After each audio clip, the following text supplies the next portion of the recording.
I'm Tiffany. I'm from the United States. I live in South Carolina and I go to school there as well. I go to Furman University and I'm a study away semester student at Vesalius College.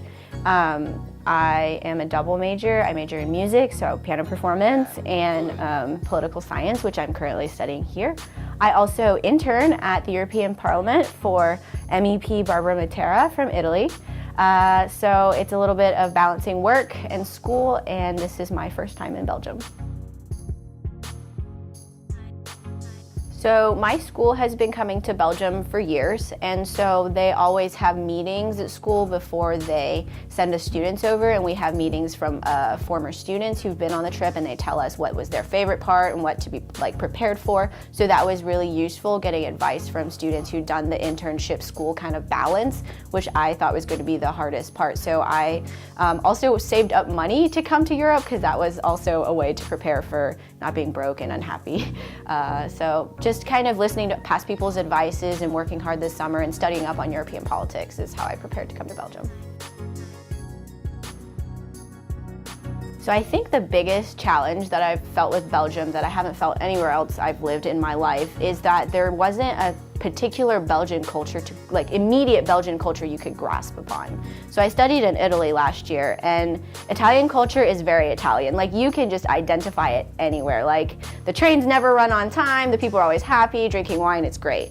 So that was something I could instantly get into, but when I came to Brussels in particular, I'm not a city girl, so that was really difficult, adjusting to the smells, the crowds, and everything that I was I do not live in a city for a reason. But then of course I came to realize what I do like about a city.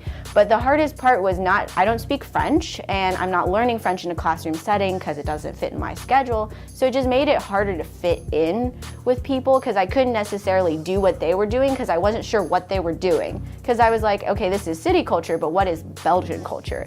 And I think that was what was the hardest thing when I first arrived, because that's not something you can immediately grasp. And of course, living here for 3 months, it's oh yeah, Belgians love their fries, they love their waffles, and they speak 2 different languages. Well, 3 official languages, and so that has been something I've learned, but when I first got here, that was definitely the biggest challenge. So I think what helped me overcome this challenge, and of course I still am challenged by that today, is just visiting places in Belgium. And a lot of my the people on my trip like to leave the country a lot on their free weekends, which is cool, and I encourage travel because Brussels is the heart of Europe. But I think that going out to Flanders, visiting Wallonia, and just places that are considered Belgium really help just let me see what people just do in their everyday lives. So I play the piano, and I don't have a piano here, and the EPA internship director that I work with introduced me to a Belgian lady who has a piano, and she was you can come over. So I basically hung out with her and her kids for 2 days, and it was just nice to see that what a normal Belgian person does is really not that different from what a normal American person does, but it was just nice to get integrated into the lifestyle. And of course the children didn't speak any English, and I don't speak any French, so it was adorable. They would try to point at things and tell me what they were in French, and of course if I just hung out with them for 2 weeks, I would have become fluent because they were amazing teachers. And I just think getting integrated and just doing and seeing what people who live here normally see really helps. Just even though there isn't a immediate culture to grasp, there's a way of life that you can follow.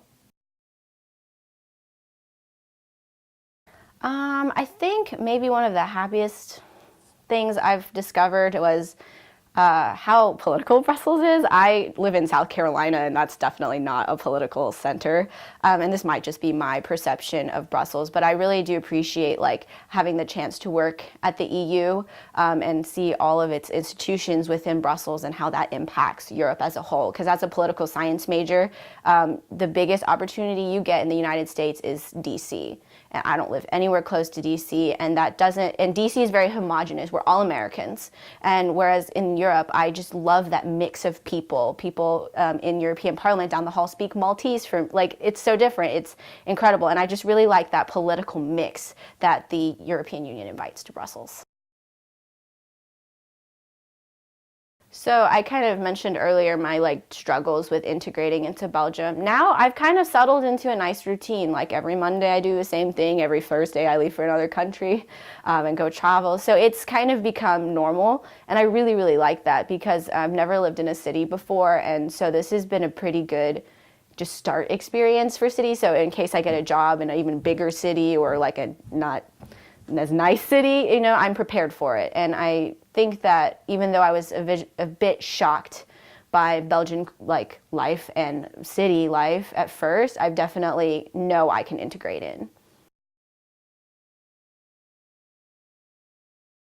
For non-city people, definitely just be ready for the city life, because I definitely was like, well, of course, in the back of my head, I knew Brussels was a city. I mean, where I lived in Italy, Arezzo was considered a city, but it was more like a town.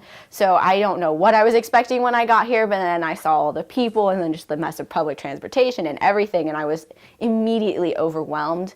And I guess my advice is don't let that discourage you in your first couple of weeks or months here when you're learning to adapt. Just don't have any like expectations. Just let your expectation be you are open to any experience, because having these expectations and having them not met can really make your trip a disappointment, and you don't want that. So if you just tell yourself to expect, hey, I'm ready for anything that's like new opportunities or makes me slightly uncomfortable because I'm going to learn from these experiences, that's the best kind of expectation you can have, because that way you won't be disappointed. And of course, Brussels has a lot to offer, so keeping yourself open to all that stuff really can maximize your experience.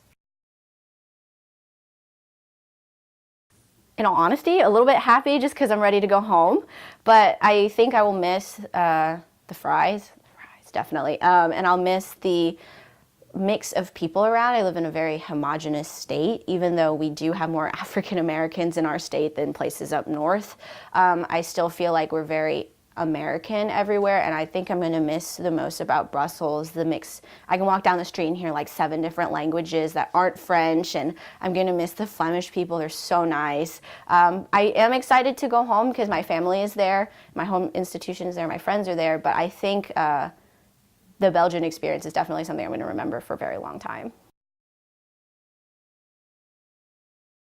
I do. This one is really embarrassing. So there's a food stand down the street from here by the station, and they're super nice ladies, and I don't speak any French, and I just think I like have tried to pick some up from just hearing people say, and we have a couple of French majors on my trip, and they were teaching me some phrases, and most people speak English, and they're very kind if you don't speak French, but I was like, I'm gonna try. I'm gonna order my food in French.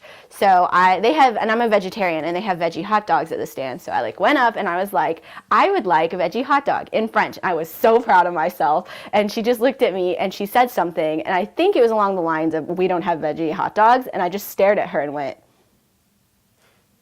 do you have pasta in English?